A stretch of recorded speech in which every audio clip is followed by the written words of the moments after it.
Slovenska vojska je, tako kot je bilo že rečeno, ugotovila, da se življenjska doba obstoječim čeladom izmika in smo bili primorani iti v razpis za nove čelade, ki zagotavljajo varnost našim pripadnikom. Torej gre za čelado, ki je sodobna, ki je moderna in ki je veliko bolj funkcionalna tudi kot obstoječa, ki je trenutno v uporabi. Čelada je stara 10 let in da se izteka življenjska doba. In to gre za novo čelado. V moji levi roki držim čelado, novo čelado Slovenske vojske, v moji desni roki držim staro čelado Slovenske vojske pod imenom ČV-610. Osnovne razlike med staro in novo so naslednje.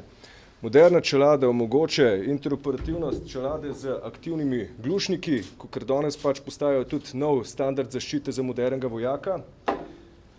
Veliko lažje se zaradi podaljška namešča na to novo čelado zaščitno masko. Same zaščita ali pa razlika v sami zaščiti med novo in staro čelado je pa naslednja. Stara čelada je ščitila vojaka odnosno uporabnika po drobci granat po standardu 2.9.2.0, NATO standard imitacije drobcev 155 mm granat pri neki hitrosti 610 metrov na sekundo. To tudi ime, teli stari čeladi.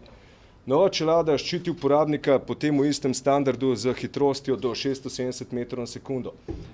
Stara čelada ni imela certificiranega standarda za balistično zaščito, se pravi, ki ščiti uporabnika pred izstrelki lahkega pehotnega orožja.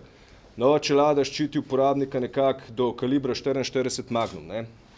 Noter, kot vidite, ena izmed večjih razlik je tudi sistem podloge. Stara čelada je imela noter usnjen trak, nova čelada ima noter spominske pene. Kot sem že rekel, sama oblika čelade in pa sistem vijakov balističnih omogočajo namestitev montaž za različne nočnoglede in pa pri strani še različne tirnice, na katere lahko namešča vojak danes različno optoelektronko. Ena izmed večjih prednosti te čelade je zaradi malenkost zmanjšanega zatilnega dela ta, da je že spet kompatibilna z vso balistično zaščito vojaka, se pravi tako zaščitnim jopičem kot ostalimi taktičnimi jopiči, in vojak lahko brez kakršnihkoli težav z njo strelja tudi v ležečem položaju, kar pri stari čeladi nažalost ni mogel.